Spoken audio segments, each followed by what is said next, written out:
Quelle relation les investisseurs entretiennent-ils avec l'actif or dans un contexte de montée des taux, dans un contexte d'inflation, dans un contexte économique ou de prévision de croissance économique parfois revue à la baisse pour les années à venir? C'est la question que nous allons poser à François Delassus, consultant pour Or en Cash. Bonjour François Delassus. Bonjour Nicolas. Bienvenue sur le plateau de Smart Patrimoine. On va évoquer effectivement cette manière d'investir dans l'or, notamment dans le contexte actuel. Alors on rappelle, effectivement, ça fait plusieurs mois maintenant qu'on en parle dans Smart Patrimoine, dans un contexte inflationniste. On ne sait pas jusqu'où ira l'inflation en France et en Europe, dans un contexte de perspectives économiques parfois revues à la baisse, de marchés boursiers turbulents, parce qu'effectivement, en tout cas, on y constate un peu de volatilité.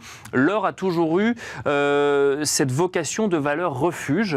Pour autant, lorsqu'on regarde l'investissement dans l'or actuellement, ou en tout cas le cours de l'or, si on le regarde en dollars, on constate que la valeur de l'actif or recule. Exactement, il a reculé en dollars, mais c'est lié forcément à l'augmentation des taux d'intérêt qui rend le coût d'opportunité d'achat d'or moins intéressant.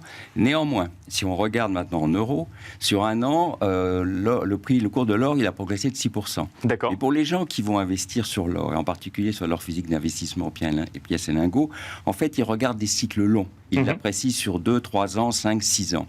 Et pour revenir à votre introduction sur l'inflation, sur le contexte géopolitique incertain, une étude vient d'être faite par un institut mondial par rapport aux investisseurs particuliers, par rapport également aux investisseurs institutionnels, et on voit que 82% des particuliers qui ont été interrogés, notamment aux États-Unis, considèrent que dans un contexte inflationniste et incertain, l'or joue à plein et devrait jouer à plein son rôle de valeur refuge et de lutte contre l'inflation.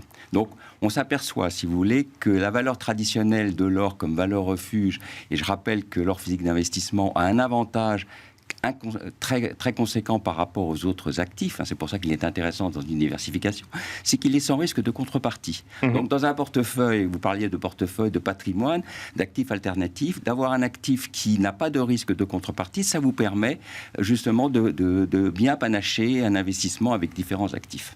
Alors, en quoi l'or peut être une valeur refuge contre l'inflation? Parce qu'effectivement, on parle souvent, par exemple, on entend souvent dans cette émission que l'immobilier est une valeur refuge contre l'inflation, puisque les loyers sont indexés sur l'inflation. Quand on a des prix qui augmentent, en quoi l'or peut être une valeur refuge? C'est les cycles longs qui vont... Voilà, parce que l'or, de toute façon, par rapport aux monnaies, si vous comparez l'or par rapport aux grandes devises, sur 20 ans, sur 2000, toutes les devises se sont érodées par rapport à l'or.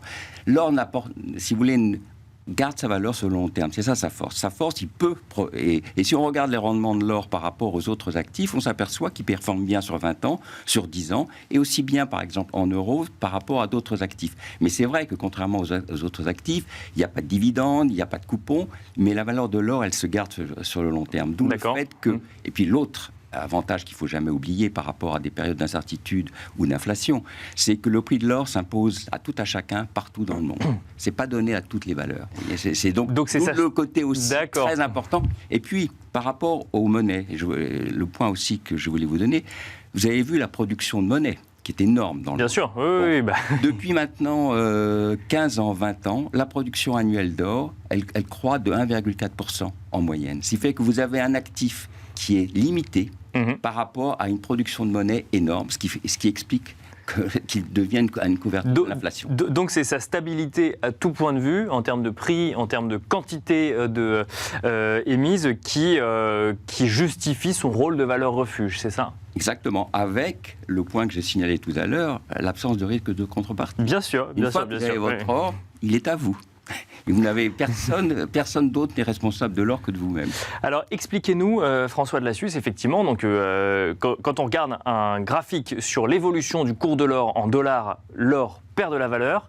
Quand on regarde un graphique sur l'évolution du cours de l'or en euros, on y voit des opportunités. Expliquez-nous ce qui se passe. Oui, parce que de toute façon, comme toutes les matières premières, l'or est coté en dollars. Et généralement, lorsque le dollar devient par lui-même une valeur refuge, ce qui a été le cas lorsque les taux d'intérêt ont augmenté, puisque tout le monde a voulu aller investir aux États-Unis, le dollar a augmenté, ça fait baisser les autres devises. Mais en euros, l'euro ayant baissé, l'or, justement, il a gardé sa valeur. D'accord. Voilà une des explications qui est, à mon avis, la plus pertinente. Donc, j'ai envie de dire, l'investissement en or, alors si on peut parler d'investissement, ou en tout cas épargne, ou volonté de diversifier une partie partie de son patrimoine avec un investissement dans l'or, peut-être plus intéressant aujourd'hui en euros qu'en dollars, voire intéressant tout court en Dans la euros. zone euro, il est intéressant, bien sûr. Oui. Dans presque toutes les autres devises, à part le dollar, il a été intéressant. Mais si on se met sur du court terme, moyen terme, parce que si vous voulez, il ne faut jamais oublier qu'en dollars, depuis entre 2000 et 2012, la valeur de l'or avait été multipliée par 5. Il n'y a pas beaucoup d'actifs qui trouvent la valeur multipliée par 5. Donc il faut toujours regarder ça sur des périodes un peu plus longues. Mais c'est vrai qu'aujourd'hui, par rapport aux autres, par rapport au dollar, les devises comme l'euro ou d'autres devises deviennent intéressantes, si vous voulez. D'accord, oui, c'est pas propre à l'euro, ça peut également correspondre à d'autres devises. Oui, bien sûr. Si vous avez vous savez que les Indiens achètent beaucoup d'or. Bon, si la roupie varie à la baisse par rapport au dollar, les gens vont acheter de l'or. Hein. Et aujourd'hui, ce que je dirais pour les investisseurs qui ne sont pas encore entrés sur l'or, et en particulier les particuliers, c'est que c'est un prix d'opportunité aujourd'hui. D'accord. Parce qu'on est sur... Et généralement, quand on regarde les périodes d'inflation, et généralement, l'or prend un petit décalage avant d'augmenter de nouveau. D'accord. Et là, on est dans cette période, puisqu'on est rentré dans l'inflation, qui s'est bien installée, qui devrait durer, et qui va durer même avec la transition écologique, puisqu'on sera au moins à 2% dans les années futures. Hein, on ne sera plus dans les taux, dans des voisins de zéro. Bien sûr, oui. Donc là, ça reste, à mon avis, un bon moment d'entrée dans le marché. Même si, effectivement, ça reste, la stabilité de l'or, c'est par rapport aux autres actifs, c'est pas pour autant que le prix n'évolue jamais, quand même. Bien sûr, il peut évoluer à la hausse ou à la baisse. Exactement. Oui. Exactement. C'est-à-dire, on le voit sur les ETF. Les ETF, qui est un produit d'or boursier, qui s'échange en bourse. Bon, on a vu qu'il y a eu des sorties d'ETF. Hein. Il y a eu à peu près 277 tonnes d'or qui ont été vendues au troisième trimestre. En revanche, 351 tonnes achetés pièces et lingots sur le troisième trimestre dans le monde, en particulier en Europe. Et puis, n'oublions pas qu'il y a des gens qui regardent l'or de très près, de façon stratégique, ce sont les banques centrales. D'accord. Les banques centrales, au troisième trimestre de cette année, ont acheté pour 400 tonnes d'or. C'est le plus gros chiffre trimestriel depuis 2000. Et alors, comment on interprète que des banques centrales achètent autant d'or ? Vous savez que depuis 1999, il y a eu un accord, ce qu'on appelait l'accord général de Washington d'agreement auprès des banques centrales, qui avait consisté à dire « nous ne vendons plus l'or ».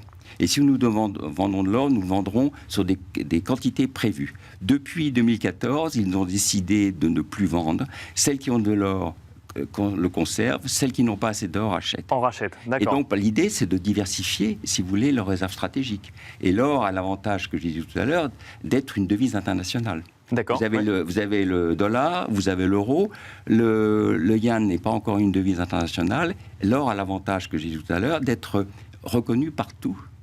Et donc, c'est quoi ? C'est une manière de se prémunir contre le risque de change pour les banques centrales d'acheter de l'or ? C'est une manière d'avoir des réserves ? Je pense que c'est une question de confiance aussi dans la monnaie. D'accord. C'est-à-dire qu'il est très important à partir du moment... Puisque la monnaie, c'est fiat. Hein. Oui, bien sûr. Confiance. Hein. Oui, donc bien vous sûr. avez confiance ou pas confiance dans la monnaie.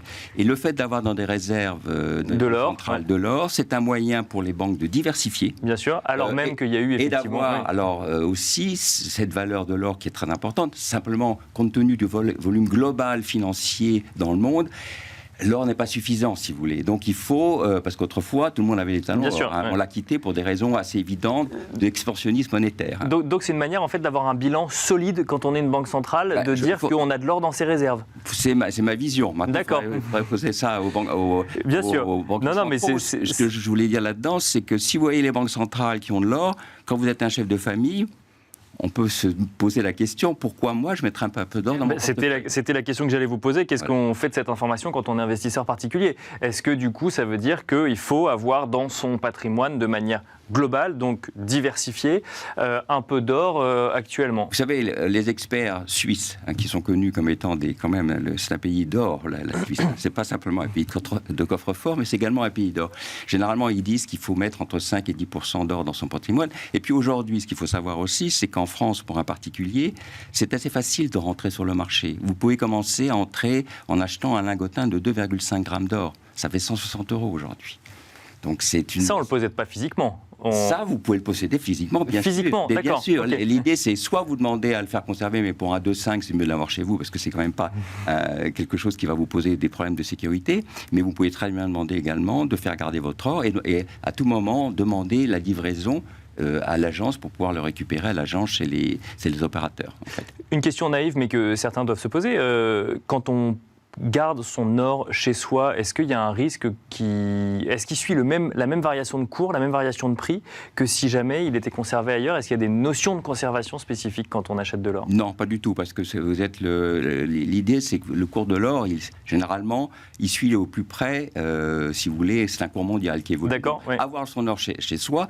Si vous avez beaucoup d'or, bien entendu, dans ce cas-là, je vous conseille fortement de faire appel à des professionnels. Voilà, au niveau sécurité, coffre, etc. Vous pouvez le mettre dans la banque. Vous pouvez aussi faire appel à des opérateurs qui vous assurent la garde au coffre. Hein, mais à tout moment, alors ce qui est important quand vous demandez la conservation de votre or, c'est de le faire conserver en France, à proximité, plutôt que de le faire conserver hors des frontières, parce qu'on ne sait jamais. Il vaut mieux s'éviter des complications, si complications il devait y avoir. Exactement.